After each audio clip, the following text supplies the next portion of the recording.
नमस्कार दोस्तों, स्वागत है आपका हमारे चैनल एस्पिरेशन क्लासेस में। मैं पूजा वर्मा।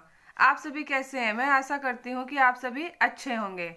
आज मैं फिर आपके लिए कुछ चुनिंदा प्रश्नों की सीरीज लेकर के आई हूँ, जो कि अभी हमारे पिछले वाले जो वीडियो था, पिछला वीडियो जो आया था, उसी वीडियो से रिलेटेड, उसी वीडियो को हम आगे उसकी श्रृंखला बढ़ाने जा रहे हैं। तो हमने आपको इसके पहले की वीडियो में पढ़ाया था, विश्व के भूगोल से संबंधित कुछ 15 क्वेश्चंस हमने आपको कराए थे, और आज हम उसी सीरीज को आगे लेकर के जाने पर उसके कुछ 15 क्वेश्चंस और करा रहे हैं। यदि आपने हमारा अभी तक वो पहला वीडियो नहीं देखा है तो प्लीज़ हमारे चैनल पर विजिट करके हमारा वह प्रीवियस वीडियो भी देखिए। तो प्लीज़ अंत तक हमारे इस वीडियो में जरूर बने रहें, क्योंकि हम आपको इस वीडियो में छोटे छोटे ही सही लेकिन बहुत ही इंपॉर्टेंट टॉपिक्स के लेकर के क्वेश्चंस लेकर के आए हैं, जो कि आपके एग्जाम्स के लिए बहुत ही इंपॉर्टेंट है। तो चलिए, आपका ज़्यादा समय न वेस्ट करते हुए हम आज का अपना वीडियो स्टार्ट करते हैं। तुम्हारी सीरीज का फर्स्ट क्वेश्चन है, सौर मंडल में सबसे छोटा ग्रह कौन सा है? आप जानते हैं कि हमारे सौर मंडल में कितने ग्रह हैं? टोटल 8 ग्रह हैं। उन 8 ग्रहों में सबसे छोटा ग्रह कौन सा है, आपको यह बताना है। शुक्र, बुध, बृहस्पति ग्रह या फिर मंगल ग्रह। तो सौर मंडल का सबसे छोटा ग्रह हमारा कौन सा है? ऑप्शन नंबर बी, बुध ग्रह। ऑप्शन नंबर बी, बुध ग्रह हमारा सौर मंडल का सबसे छोटा ग्रह है। और यह पृथ्वी का सबसे छोटा ग्रह होने के कारण क्यों है? क्योंकि यह सूर्य के सबसे निकटतम है, ठीक है। और सूर्य से बुध ग्रह की दूरी कितनी है? लगभग 5.8 करोड़, लगभग 5.8 करोड़ किलोमीटर, ठीक है। और यह अपनी धुरी पर, बुध ग्रह अपनी धुरी पर 59 दिनों में घूमता है, यानी कि तथा सूर्य की परिक्रमा 88 दिनों में पूरी करता है। बुध ग्रह सबसे पहले सूर्य की परिक्रमा कंप्लीट करता है कितने दिनों में? 88 दिनों पर, और अपनी धुरी पर 59 दिनों में घूर्णन करता है, ठीक है। तो नेक्स्ट क्वेश्चन है हमारा, वे कौन से ग्रह हैं जिनके चारों ओर वलय हैं? वलय मीन्स छल्ले, जो रिंग के समान होते हैं, छल्ले गोल गोल, उन्हें वलय बोलते हैं। तो आपको बताना है कि वे कौन से ऐसे ग्रह हैं जिनके चारों ओर वलय हैं। ऑप्शन नंबर ए, बी, सी या फिर डी। तो इस क्वेश्चन का राइट आंसर हो जाएगा ऑप्शन नंबर डी,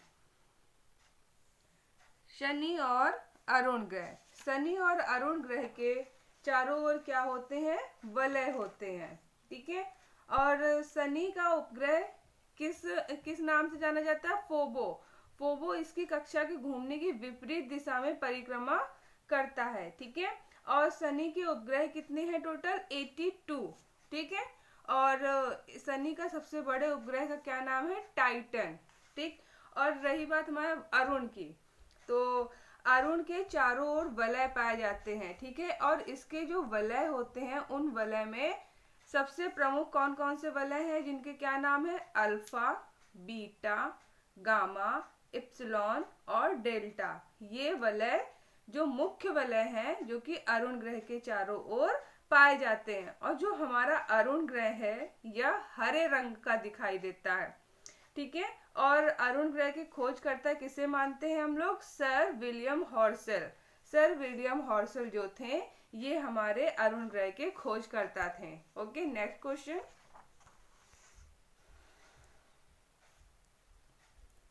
पृथ्वी की बहन किस ग्रह को कहा जाता है? अब आपको बताना है कि पृथ्वी की जो बहन है वह किस ग्रह को कहा जाता है। शुक्र ग्रह, बुध ग्रह, मंगल ग्रह या फिर शनि ग्रह। तो ऑप्शन नंबर ए इस क्वेश्चन का राइट आंसर हो जाएगा, ठीक है। देखिए, यह आकार और द्रव्यमान की दृष्टि से लगभग पृथ्वी के बराबर होता है, ठीक है। इसलिए इसे पृथ्वी की बहन या फिर पृथ्वी का जुड़वा ग्रह भी कहा जाता है, ठीक है। और यह पृथ्वी के मतलब बुध के बाद शुक्र, शुक्र के बाद पृथ्वी, इसलिए इसे, और यहाँ पर शुक्र ग्रह में अधिक ताप तथा कार्बन डाइऑक्साइड की उपस्थिति के कारण यह सबसे गर्म ग्रह होता है। मतलब आप यहाँ पे समझ लीजिए कि प्रेशर कुकर की स्थिति पाई जाती है शुक्र ग्रह में। नेक्स्ट क्वेश्चन, किस ग्रह को लाल ग्रह के नाम से जाना जाता है? आपको बताना है कि किस ग्रह को लाल ग्रह के नाम से जाना जाता है। शनि, मंगल, बुध या फिर शुक्र। तो ऑप्शन नंबर बी हमारे इस क्वेश्चन का राइट आंसर हो जाएगा। मंगल ग्रह को लाल ग्रह के नाम से भी जाना जाता है क्योंकि मंगल ग्रह की सतह पर आयरन ऑक्साइड की अधिकता होती है, ठीक है, इसलिए इसे लाल ग्रह के नाम से जाना जाता है। और ये मंगल जो ग्रह है यह आकार में पृथ्वी ग्रह से छोटा होता है। और मंगल ग्रह के कितने उपग्रह हैं? 2 उपग्रह हैं। ओके, नेक्स्ट क्वेश्चन,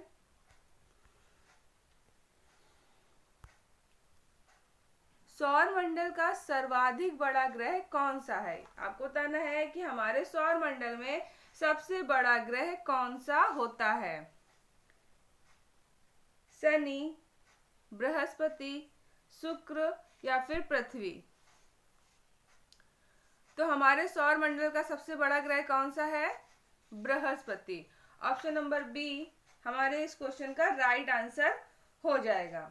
जो बृहस्पति है ये हमारे सौर मंडल का सबसे बड़ा ग्रह कहलाता है। इस ग्रह पर हाइड्रोजन, हीलियम, मीथेन तथा अमोनिया गैस की अधिकता पाई जाती है, ठीक है, और उच्च धवलता इस ग्रह की प्रमुख विशेषता होती है। और आकार में बड़ा होने के कारण बृहस्पति ग्रह को मास्टर ऑफ गॉड्स के नाम से भी जाना जाता है। और एक फैक्ट और आपको बृहस्पति ग्रह के बारे में जरूर से जरूर याद रखना चाहिए कि इसके उपग्रहों की कितनी संख्या है? 79, यानी कि 79 बृहस्पति ग्रहों के उपग्रह की संख्या है, ठीक है। और बृहस्पति ग्रह पर विशालकाय लाल लाल धब्बे दिखाई देते हैं, ठीक है। तो नेक्स्ट क्वेश्चन देखते हैं, पृथ्वी पर सबसे गहरा स्थल है। आपको बताना है कि पृथ्वी पर सबसे गहरा स्थल कौन सा है? कैस्पियन सागर में, काले सागर में, मृत सागर में या फिर एजियन सागर में।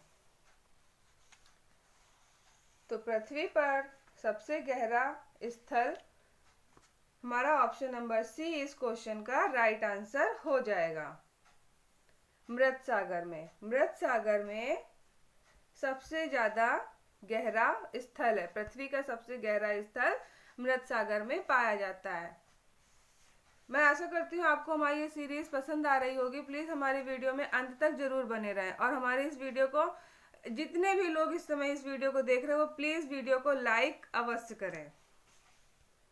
नेक्स्ट क्वेश्चन, पृथ्वी के उसके काल्पनिक अक्ष पर घूमने को क्या कहते हैं? आप सभी को पता होगा कि हमारी पृथ्वी अपने अक्ष पर झुकी हुई है और वो अपने अक्ष पर ही घूम रही है। तो उस घूमने को क्या कहते हैं? परिक्रमण, कक्षा, घूर्णन या फिर इनमें से कोई नहीं। तो ऑप्शन नंबर सी हमारे इस क्वेश्चन का राइट आंसर हो जाएगा, घूर्णन। पृथ्वी अपने काल्पनिक अक्ष पर झुकी होने पर वहां पर क्या कर रही है? घूर्णन। तो पृथ्वी के जो घूमने की दशा को हम लोग क्या कहते हैं? घूर्णन कहते हैं। ओके, नेक्स्ट क्वेश्चन, पृथ्वी का विषुवतीय व्यास लगभग कितना है? 12,700 किलोमीटर, 12,750 किलोमीटर, 12,650 किलोमीटर या फिर 12,600 किलोमीटर। तो जल्दी से बताइए। ये बहुत ही सिंपल, ये आपके समझ लीजिए बेसिक क्वेश्चंस हैं आपके, जो कि आप अपने 6th क्लास से आप अपने सोशल में पढ़ते चले आ रहे हैं। लेकिन अभी भी ये क्वेश्चन हमारे कंपटीशन एग्जाम में अलग अलग तरह से अलग अलग लैंग्वेज से पुटअप किए जाते हैं, जिसमें हम कंफ्यूज हो जाते हैं। इसलिए हम आपके लिए प्रश्नों की सीरीज बहुत ही मतलब एकदम स्टार्टिंग पॉइंट से लेकर के आए हैं, जिससे कि आप आगे आप बढ़ते रहे हमारे साथ और आपको प्रॉब्लम ना हो कि किस तरह से हमें अपने एग्जाम को क्वालिफाई करना है। तो इस क्वेश्चन का राइट आंसर हो जाएगा ऑप्शन नंबर बी, 12,750 किलोमीटर। पृथ्वी का विषुवतीय व्यास लगभग कितना है? 12,750 किलोमीटर। Okay, next question.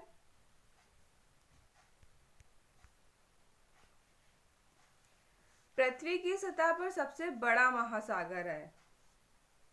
आपको बताना है कि पृथ्वी की जो सतह है हमारी, इसमें बहुत सारे महासागर पाए जाते हैं। उन महासागरों में सबसे बड़ा महासागर कौन सा है? अटलांटिक महासागर, हिंद महासागर, प्रशांत महासागर या फिर आर्कटिक महासागर? तो ये भी हम लोगों ने पढ़ा है कि हमारे जो महासागर है उन सभी महासागरों में सबसे बड़ा महासागर कौन सा है? ऑप्शन नंबर सी, प्रशांत महासागर। प्रशांत महासागर हमारे इस क्वेश्चन का राइट आंसर हो जाएगा। हम सभी जैसे जानते हैं कि जो सबसे बड़ा महासागर है वो हमारा कौन सा महासागर है? प्रशांत महासागर। Okay, next question. पृथ्वी से निकटतम दूरी पर ग्रह। आपको बताना है कि हमारे जो सौर मंडल में ग्रह हैं उन ग्रहों में की स्थिति में जो पृथ्वी के सबसे निकट है वो कौन सा ग्रह है? बुध, शुक्र, मंगल या फिर बृहस्पति? यदि आप हमारी सीरीज को ध्यान से देख रहे होंगे तो इससे पहले हमने अभी आपको एक क्वेश्चन कराया था। उस क्वेश्चन में ही हमारे इस क्वेश्चन का आंसर छिपा हुआ है, क्योंकि हमने उस क्वेश्चन में आपको डिटेल से बताया था। तो इस क्वेश्चन का आंसर हो जाएगा ऑप्शन नंबर बी, शुक्र ग्रह। पृथ्वी से निकटतम दूरी का ग्रह कौन सा है? शुक्र ग्रह। और इस शुक्र ग्रह को किस नाम से भी जानते हैं? तो आप ये हमें कमेंट करके बताइए कि शुक्र ग्रह को अन्य किस नाम से भी जाना जाता है। Next question. पृथ्वी का वह भाग जो 3 ओर से समुद्र से घिरा हुआ है वह क्या कहलाता है? यानी कि हमारी पृथ्वी है, समुद्र से तीनों ओर से वह घिरी हुई है, ठीक है। तो उस भाग को हम क्या कहते हैं? पठार, प्रायद्वीपीय, महासागर या फिर सिंधु पंख? तो ऑप्शन नंबर बी हमारे इस क्वेश्चन का राइट आंसर हो जाएगा, प्रायद्वीप।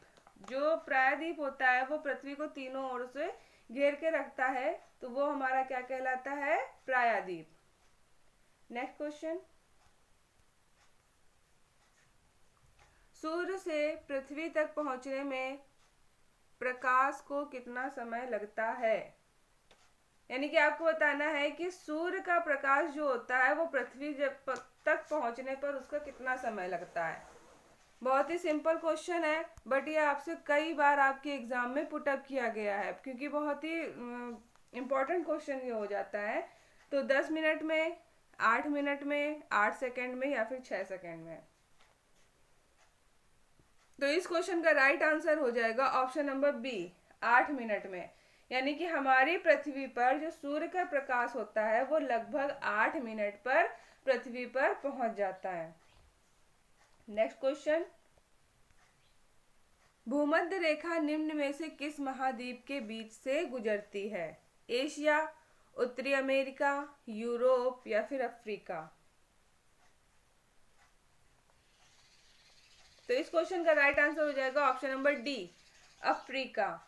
भूमध्य रेखा हमारे अफ्रीका महाद्वीप के बीच से होकर गुजरती है। Next question. दक्षिण गंगोत्री में से क्या है? मतलब दक्षिण गंगोत्री जो है वो निम्न में से क्या कहलाती है? हिमालय की हिमानी, गढ़वाल की बस्ती, गंगा की सहायक नदी या फिर अंटार्कटिका पर भारत का एक अनुसंधान केंद्र? वेरी वेरी इंपॉर्टेंट क्वेश्चन हो जाएगा। ये कई बार एग्जाम में पूछा गया है और आगे भी पूछे जाने की इसकी बहुत अधिक संभावना है। तो इस क्वेश्चन का राइट आंसर हो जाएगा ऑप्शन नंबर डी, अंटार्कटिका पर भारत का अनुसंधान केंद्र। यानी कि दक्षिण गंगोत्री को किस, दक्षिण गंगोत्री हमारी क्या है? जो अंटार्कटिका महाद्वीप है वहां पर भारत का एक अनुसंधान केंद्र है, जो कि दक्षिण गंगोत्री का नाम उसे दिया गया है। तो हमारी इस सीरीज का यह लास्ट सेकंड क्वेश्चन था। एक क्वेश्चन और बचा हुआ है और वो भी देख लेते हैं। और प्लीज हमारे इस वीडियो को आप लाइक अवश्य कर दें, जितने भी लोग इस समय इस वीडियो को देख रहे हैं। तो हमारी इस सीरीज का लास्ट क्वेश्चन है, उत्तरी गोलार्ध में सबसे बड़ा दिन होता है। आपको बताना है कि उत्तरी गोलार्ध में सबसे बड़ा दिन कौन सा होता है।